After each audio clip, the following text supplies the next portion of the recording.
Good morning, all of you. I am Tasveer Singh, Extension Lecturer in Geography, GCW, बारडा Charkhi Dadri. आज का हमारा जो topic है रेनफॉल, वर्षा। वर्षा क्या होती है? जब किसी कारण वायु ऊपर उठकर वायु के ठंडे होने से जलवाष्प संघनित होकर जल कणों का रूप धारण कर वायुमंडल में उपस्थित धूल कणों पर एकत्रित होकर वायु में तैरने लगे तो बादलों का निर्माण होता है। जब मेघों में और संघनन द्वारा जल कणों की मात्रा इतनी अधिक हो जाती है कि वायु उन्हें नहीं संभाल सकती तो वे जलकण बरस पड़ते हैं। उसे वर्षा कहा जाता है, अर्थात बादलों से जल की बूंदों का बरसना ही वर्षा कहलाता है। वर्षा के प्रकार। वायु 3 प्रकार से ठंडी होकर संघनित होती है, इसलिए वायु के ठंडा होने की विधियों के अनुसार वर्षा निम्नलिखित 3 प्रकार की होती है। कन्वेंशनल रेनफॉल, संवहनीय वर्षा। संवहनीय वर्षा धरातल पर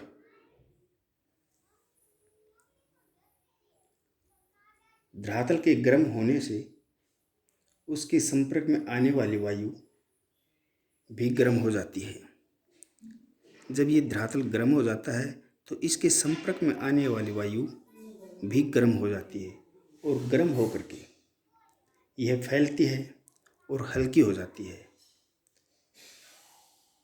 हल्की होकर के वायु ऊपर उठती है, इसलिए इसे संवहनीय धाराएं कहा जाता है।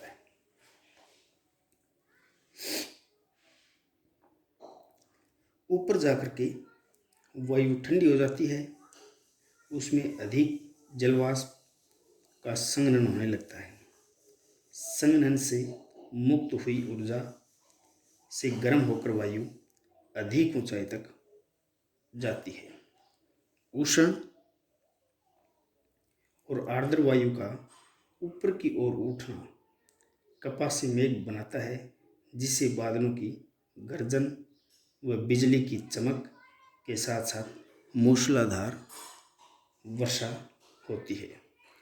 भूमध्य रेखीय प्रदेशों में होने वाली वर्षा इसी प्रकार की वर्षा होती है। यहाँ वर्षा वही अधिक देर के लिए नहीं होती, वह सूर्यास्त तक बंद हो जाती है। इसलिए इसी विशेषता के कारण इस वर्षा को 4 बजे वाली वर्षा कहा जाता है। नंबर 2, ओरोग्राफिक रेनफॉल, पर्वतीय वर्षा। आर्द्रता से भरी पवनें।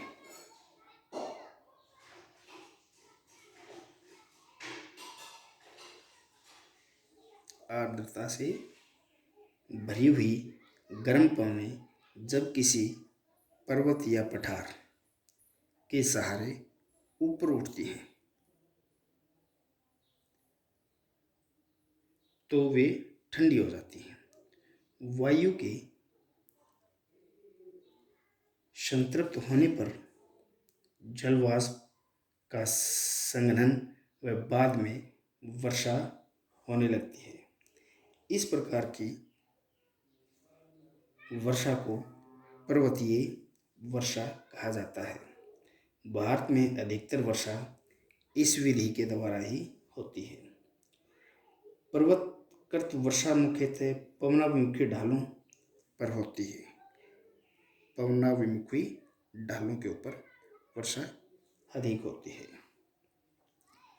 इसका पहला कारण कि पवनाभिमुखी ढाल काफ़ी मात्रा में वर्षा करते हैं। पवनों में आर्द्रता कम हो जाती है। दूसरा कारण है कि ये विमुखी ढाल पर जब उतरती है तो पवनें संघनित होकर गर्म हो जाती हैं, जिससे उसमें बची हुई आर्द्रता वह शीघ्र ही संघन नहीं हो पाता। पर्वतकृत वर्षा की इसी विशेषता के कारण भारत के पश्चिमी घाट, पवनामुखी ढाल पर स्थित महाबलेश्वर में प्रति वर्ष 625 सेंटीमीटर वर्षा होती है, जबकि उससे कुछ ही किलोमीटर दूर पवन विमुखी ढाल पर स्थित पुणे में केवल 70 सेंटीमीटर वर्षा हो पाती है। पवनमुखी ढाल पर आकाश में बादल तो होते हैं किंतु वर्षा नहीं होती। इसी कारण इस क्षेत्र को छायावृष्टि क्षेत्र कहा जाता है।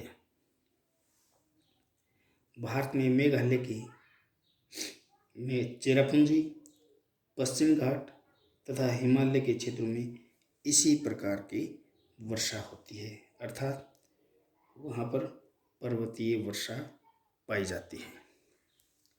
नंबर 3, साइक्लोनिक रेनफॉल, चक्रवातीय वर्षा। ऐसी वर्षा चक्रवातों के कारण होती है। शीतोष्ण कटिबंधों में जब भिन्न भिन्न तापों व आर्द्रता वाली वायु राशियाँ टकराती हैं तो ठंडी वायु राशि गर्म वायु राशि को ऊपर की ओर धकेल देती है। इसके परिणाम स्वरूप वायु में भीषण उथल पुथल और तूफानी दशाएं उत्पन्न हो जाती हैं और वातावरण पर वर्षा होने लगती है। इस प्रकार की वर्षा को वातागरी अथवा चक्रवातीय वर्षा कहते हैं। यद्यपि उष्णकटिबंधीय क्षेत्रों में वातावरण की कमी होती है तो भी उष्णकटिबंध में निम्न वायुदाब वाले चक्रवातों और अवदाबों से भी वर्षा होती है।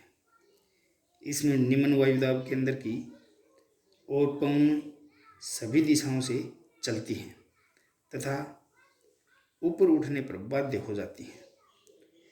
ऊपर उठती हुई वायु ठंडी होती है, उसमें संघनन की प्रक्रिया शुरू होती है और अंततः वर्षा होती है। भारत के पूर्वी तट पर इसी प्रकार के चक्रवातों से वर्षा होती है। इस प्रकार इसे चक्रवातीय वर्षा कहा जाता है।